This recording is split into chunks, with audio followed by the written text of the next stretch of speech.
Day 8 of answering past board exam problems per day until the civil engineering board exam.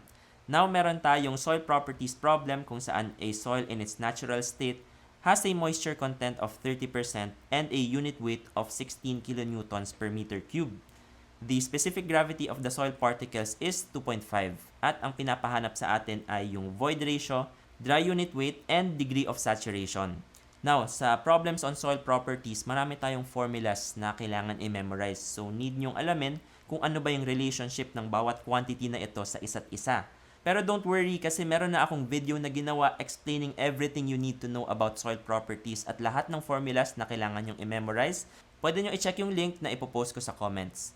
And so, dahil papalapit na ang board exam, try natin itong sagutan in the most efficient way possible. So, una, paano natin kukunin yung void ratio?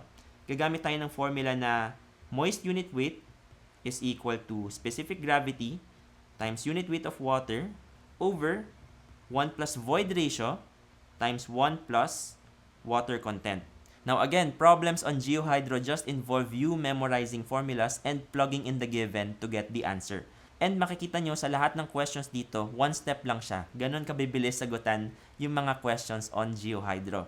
Now, plug in natin yung mga given sa ating formula. We would have 16 is equal to, ano yung specific gravity, 2.5 times 9.81 over 1 plus yung void ratio na unknown. So, let's call that E. Times 1 plus water content na 30% or 0.3. Now, dahil E yung variable na sinusolve natin, just press comma and then E to indicate na yun yung sinishift solve. Now, press shift solve and yun. For our initial guess, dahil void ratio siya, try nyo lang mag-input ng kahit anong common void ratio values tulad ng 0.5. So, tingnan natin. Yun, ang nakuha nating sagot for void ratio is 0.99. At automatic nakastore na yun sa letter E. Paano naman kukunin yung dry unit weight? Ang gagawin nyo lang is to remove yung water content. Ito lang yung formula for the dry unit weight. And so, sa calculator nyo, just erase yung ating water content at yung equal sign. And yun, dahil nakastore na sa E yung void ratio, you can just press equals. Ito na agad yung dry unit weight ng ating soil. This is 12.3. At paano naman makukuha yung degree of saturation?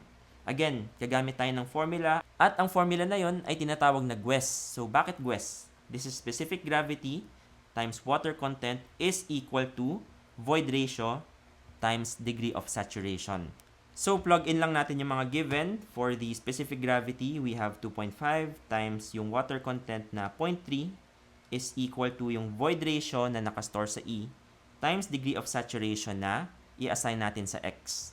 Now, kapag isi-shift solve natin siya, yan, tatanungin tayo ng value ng E. And since nakastore naman na sa E yung void ratio, just press equals. And para sa degree of saturation, you can input any initial guess since multiplication lang naman yung operation natin. So, shift solve. We would get 0.75 or in percent form, this is 75.6%.